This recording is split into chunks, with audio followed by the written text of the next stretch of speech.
magluto tayo ng tempura. Mag-ibinto tayo ng tempura. Ito yung tempura natin. Kalabasa, talong. Ito yung onion at saka squid. And the tempura powder. Ito yung orange soup.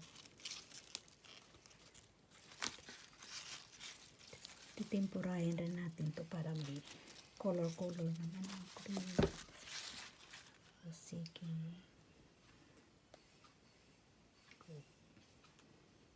I-slice na natin to.